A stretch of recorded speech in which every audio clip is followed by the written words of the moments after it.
난 도대체 뭐하고 살았을까?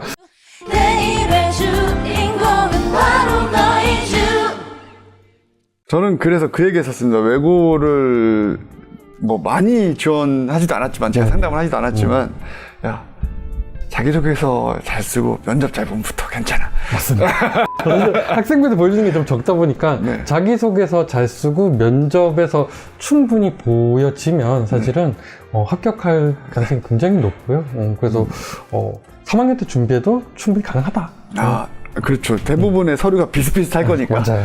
아, 진짜 속상하네요. 아이들 선별할 수 있는 여러 가지 자료를 줘서, 뭐, 고등학교 입장에서 제가 말씀드린 건 아니지만, 그래도 정말로 노력을 많이 했던 친구가 선발될 수 있는 구조였으면 좋겠는데, 맞아요. 예, 그렇게 꿈을 갖고 노력한, 난 3년 내내 외고 갈 거야, 이렇게 노력했던 친구보다, 어쩌면 그 당시에 좋은 본인의 필력으로 자기소개서 잘 쓰고 면접 잘 보고, 물론 그 학생이 못하다는 건 아니지만 3년 동안 애썼던 그 친구가 좀 안쓰럽긴 하네요. 맞아요.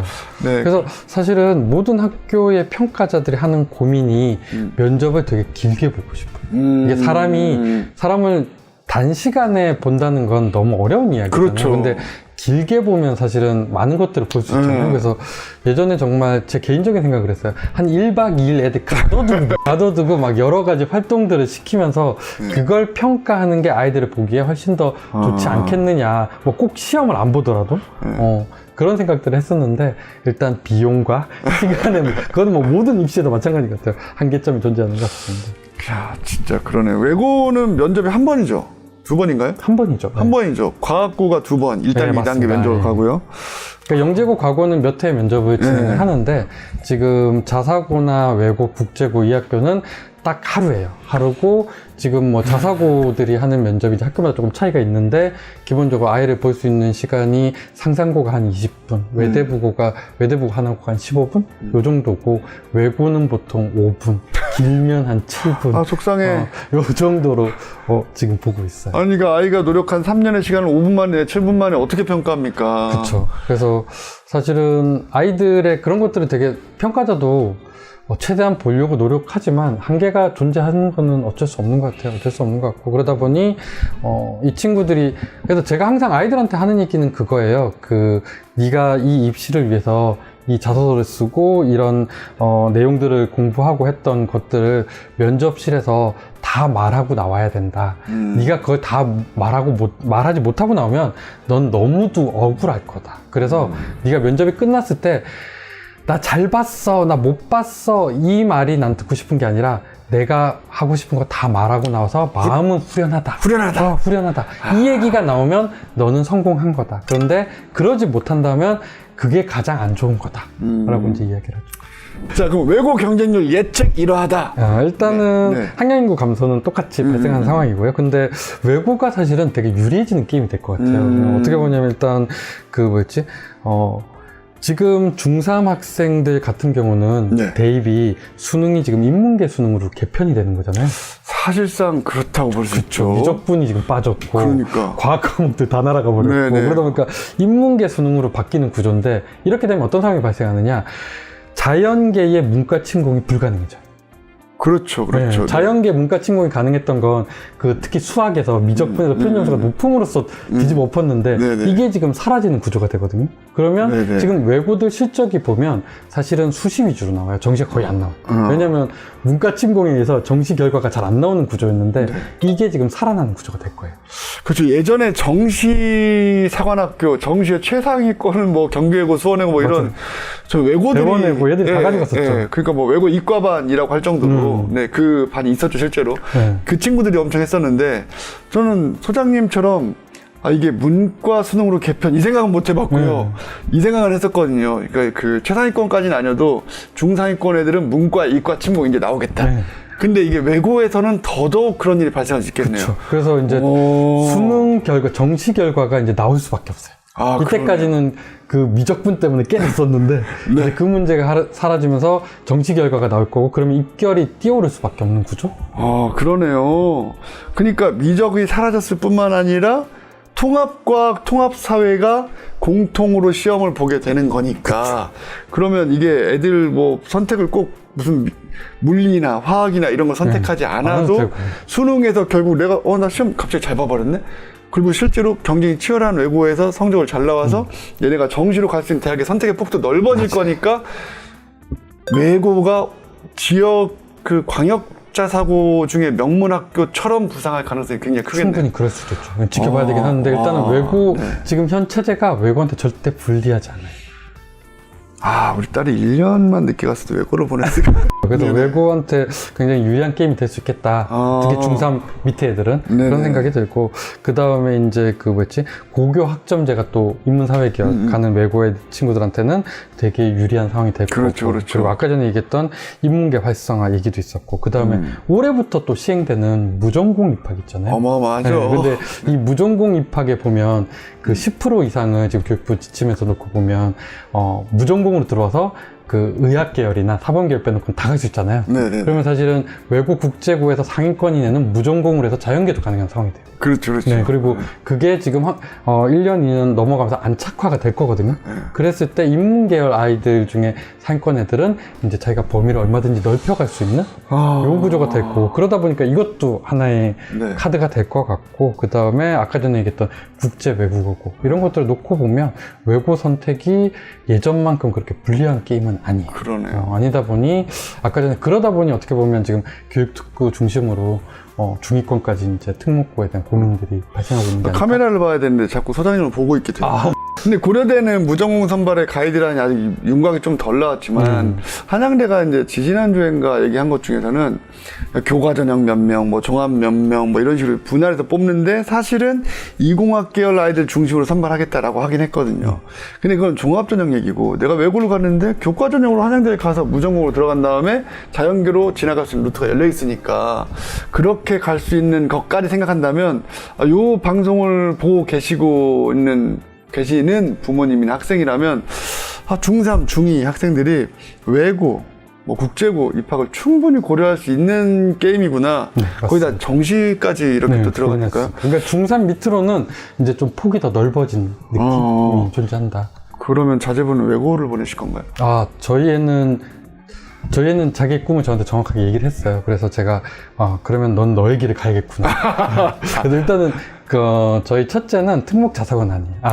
특목고는 맞네요. 일단은 미술 계열 쪽으로 가고 싶다고 해서 그래서 일단 개인적인 의견은 우리 애가 내가 하고 싶다라는 선택을 했다면 그거를 믿어주는 게 맞다. 그리고 사람이 자기가 좋아하는 걸 했을 때 뭐 모든 부모도 마찬가지고 모든 어른이 마찬가지일 것 같은데 했을 때 그나마 좀 행복하다고 느끼고 살 수 있잖아요. 그래서 그러면 나는 너의 꿈을 지지한다.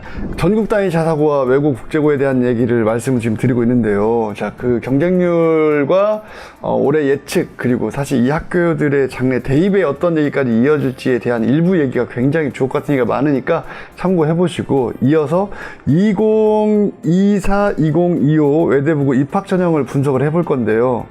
이거를 좀 더 자세하게 말씀해 주셨던 것도 분명히 앞에 있습니다. 저희 이주TV 앞에 있으니까 그것도 박지훈 소장님 검색해 보시면 저희만 나오는 게 아니라 여러 개로 많이 나옵니다. 하지만 이주TV에 가장 자세하니까 그걸 꼭 봐주시길 부탁드리면서 외대부고 입학 전형 분석에 대해서 설명을 부탁드리겠습니다. 네, 알겠습니다. 일단 외대부고 전형은 2단계 전형으로 진행을 하고요. 그 다음에 1단계는 내신 성적이 일단 반영이 돼요. 그래서 2학년 1학기부터 3학년 2학기까지 4개 학기, 그 다음에 국영수사가 5개 과목, 성취평가제 등급만 반영이 된다라고 보시면 될 것 같고요. 그리고 그러다 보니 지금 요 4개 학기 5개 과목이 다 올해이다 그러면은 만점이라고 보시면 될 것 같고요. 거기서 이제 출결은 이제 미인정 결성만 감점이죠. 그래서 그 감점을 통해서 2배수 아이들을 이제 선발해서 2단계로 이제 넘어가게 되는 구조인데, 작년 이제 전국 단위 일반 전형 경쟁률을 보면 3.24였고, 용인 지역 경쟁률을 보면 2.6대 1이었거든요. 그런데 얘네들 중에 B가 하나라도 있었던, 그리고 출결에 감점이 있었던 학생은 아무도 없었다. 아무도 그래서 없다. 아무도 없다. 그래서 우리 애가 만약에 뭐 B가 하나 있다, 그 다음에 출결에 감점이 발생한다 그러면 지원하지 않는 게 맞다라고 보시는 게 이 단계에서. 맞고, 그 다음에 그 학생들이 이제 2단계로 넘어가게 되면 이 학생들 대상으로 이제 면접을 진행하는데, 면접실은 총 15분을 진행을 하게 되고요. 학생이 들어가면 면접관 3명이 앉아 있고, 그 중에 2명은 외대부고 교사가 들어가 있고, 그 다음에 1명은 도위촉이라고 해가지고 도에서 나오는데, 이분들도 이제 교사예요. 그러다 보니까 외대부고가 이제 경기도 이제 아래쪽 남쪽에 있잖아요. 그런데 이제 뭐 일산이나 좀 북쪽 이제 선생님들이 한 분 오셔서 교육받고 오셔서 이렇게 3분이 앉아 있다라고 보시면 될 것 같고, 면접실에 들어가면 이제 A4 용지 한 장이 학생 책상에 올려져 있는데, 뒤집어져 있다. 그렇죠. 뒤집어져 있는 거 이제 뒤집어 보면 네. 거기에 이제 질문이 3개가 있고, 각 질문당 이제 최대 시간이 한 5분 정도 생각해서 15분 정도의 면접을 진행한다. 이렇게 보시면 될 것 같습니다. 사실 학기별 뭐 반영 비율이라는 게 있긴 한데 이게 유명무실하다. 네, 유명무실해요. 그냥 다 A여야 네, 되니까. A 안 된다. 아, 우리 애가 뭐 2학년 1학기에 선생님 2학년에 20% 반영이 밖에 안 돼. B 꼴랑 하나인데 딸랑 하나 있는데 이거 안 되겠습니까? 안 된다. 외대부고 안 된다. 안 된다. 자, 그럼 여기서 저희가 약간 음모론이 네, 있습니다. 음모론. 자, 우리 애가 90점으로 A예요. 네. 그럼 얘는 네. 95점 A보다 불리합니까? 불리할 게 없죠. 왜냐면 불리할 게 없다. 점수를 못 보니까. 아, 볼 수 없으니까. 네. 90점이든 95점이든 다 A니까. 그쵸. 날아가는 그 지원 양식에 있는 출력되는 성적표 그 학생부가 아니 그게 안 나오니까. 그쵸. A만 딱 나오니까. 아. 그래서 쉽게 얘기하면 이거예요. 이게 반올림 되져요. 그래서 89.6 뭐 이렇게 되면 반올림 돼서 A예요. A. 그렇기 때문에 A만 받으면 사실은 평가자는 더 이상 볼 수 있는 게 없다. 아, 그러니까 그런 음모론에 빠지지 않아도 괜찮다. 그런데 또 궁금한 게 있습니다. 네. 뒤집혀져 있는 면접지의 질문 3개는 어디서 뽑는 겁니까? 그 질문들은 지금 학생이 이제 제출하게 되는 자기소개서랑 학생부 있잖아요. 요걸 기반으로 이 학생이 이제 어떤 학생인지를 이제 추정하는 작업, 예전에 제가 그런 얘기를 좀 했던 것 같아요. 그 추정하는 작업들을 하고 그 내가 추정한 모습이 맞는지를 확인하기 위한 질문들이 나와요. 그러다 보니까 보통 외대부고 스타일은 자소서를 좀 중심으로 학생부가 일부 섞이는 요런 형태의 질문이 3개가 나온다고 보시면 돼요.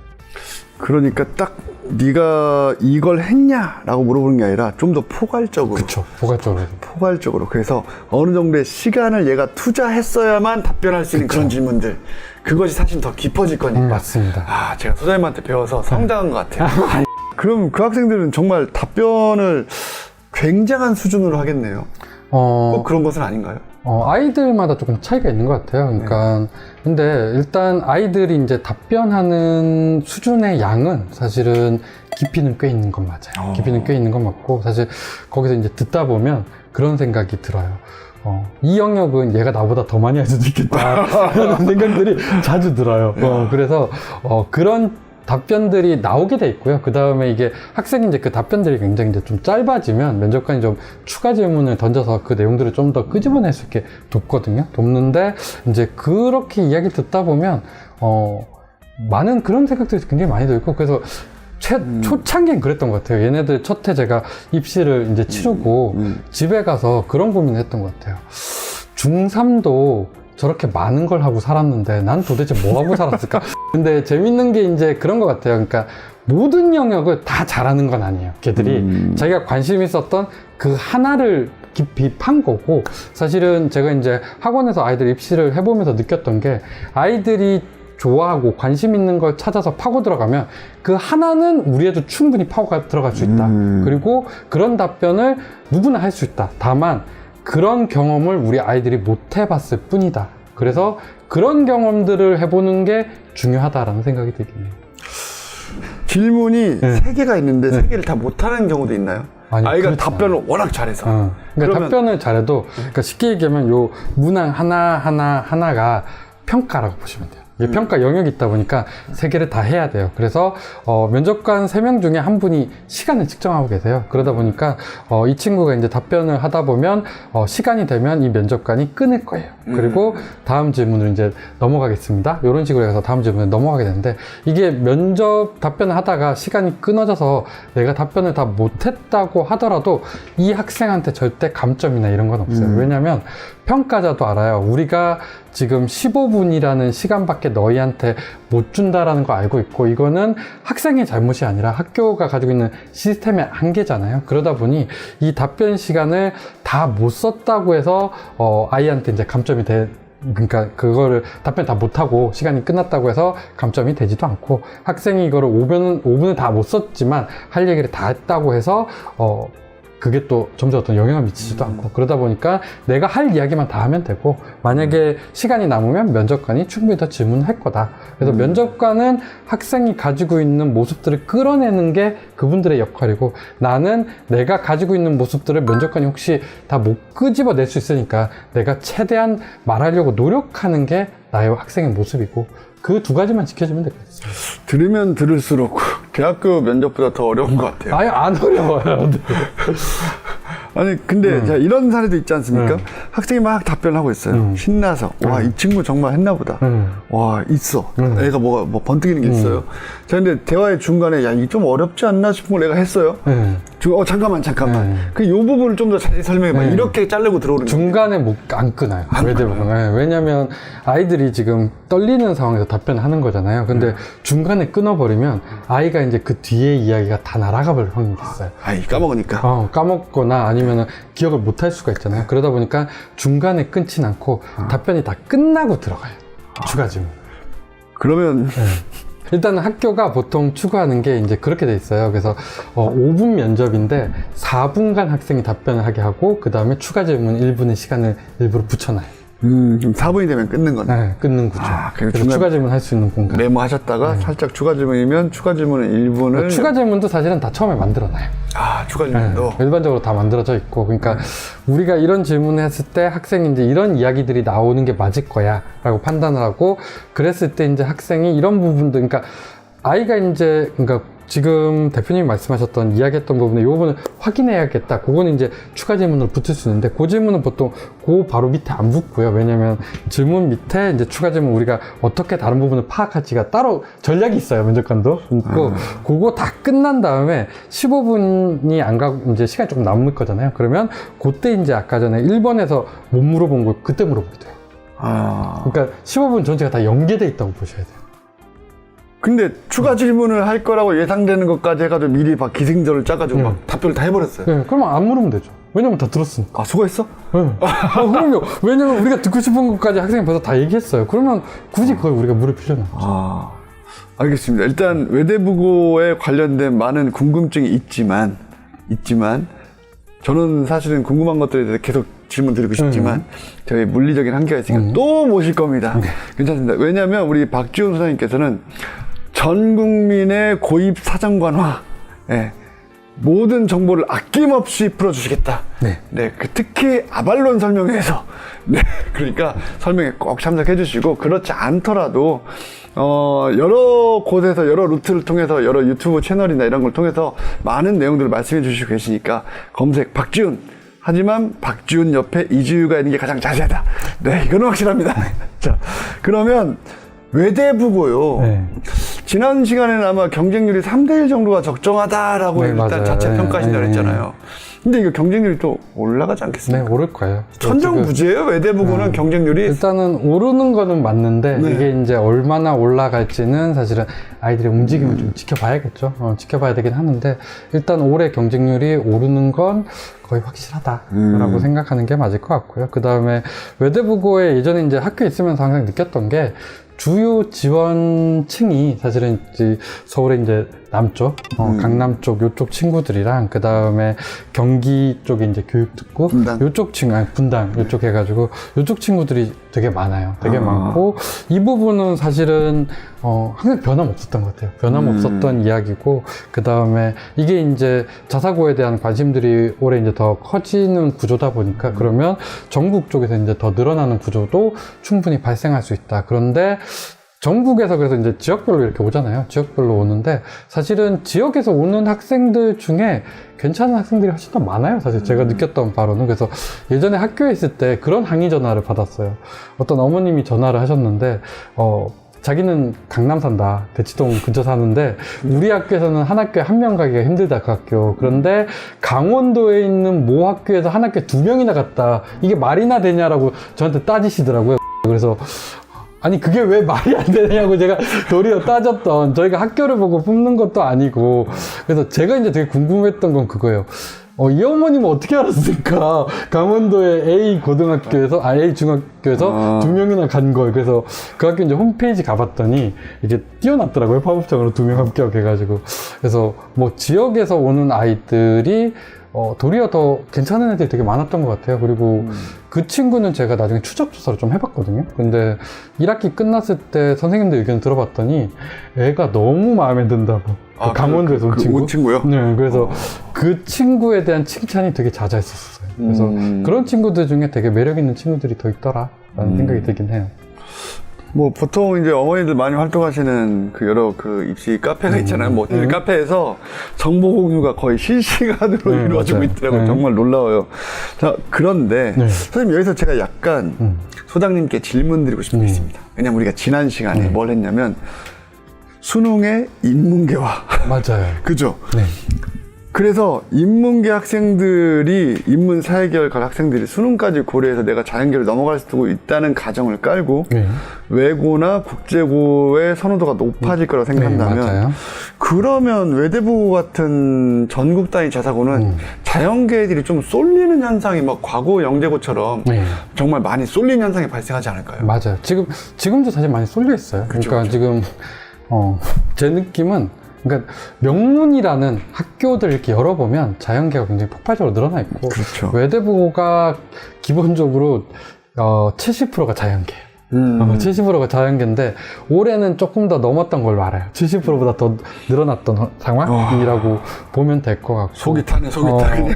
근데 일단 뭐였지? 학교에서는 제가 항상 드린 얘기인데 학교 선생님들은 자연계가 너무 극단적으로 늘어나는 걸 선호하진 않아요. 선호하진 그렇겠죠. 않는 상황이고, 그리고 인문계 친구들이 지원을 한다 그러면은 일단은 인문계도 확대될 가능성, 이제 그쪽이 늘어난다 그러면 학교에서는 그거를 뭐 굳이 싫어하진 않을 것 같고, 그래서 그런 증가들도 있을 것 같고, 그 항상 이렇게 이제 제가 드리고 싶은 이야기 중에 하나가, 외대부고 이제 저번에도 그런 얘기들 2주에도 제가 촬영하면서 한번 얘기했는데, 의사가 꾸민 친구들이 되게 많잖아요. 많은데, 많죠. 그러니까 외대부고뿐만 아니라 그런 자연계가 폭발적으로 늘어나 있는 학교는 다 의사가 꾸민 친구들이 되게 많은데, 학교는 그거 되게 싫어한다. 그러다 보니까 의사란, 내가 정말 의사가 아니면 죽음이야, 이런 상황만 아니라면 굳이 의사를 막 너무 어필하진 않았으면 좋겠다, 이런 생각들이 좀 있긴 해요. 뭐 애들이 그런 거 있잖아요. 의과학자가 꿈이다. 그 정도 상관없어. 그죠? 아니, 뭐 생명공학 기술의 발전에 이바지는 의과학자. 그럼 생명공학자도 괜찮이. 왜 의과학자인지는 잘 모르겠어요. 왜냐면 임상이 우리나라에서 일단 안 되는 거니까 의대를 무조건 가야만 하는 상황이고. 그러니까 의학 계열로 통해서 뭐 의과학자든 이런 방향들을 찾는 거라면 그거는 뭐 충분히 수용될 수 있는데, 너무 의사 하는 이 구조는 그렇게 좋지 않다. 특히 그러니까 외대부고도 마찬가지고, 이제 이런 자연계가 너무 폭발적으로 늘어나 있는 학교는 그런 것들이 그렇게 달갑게 받아들여지진 않을 거다.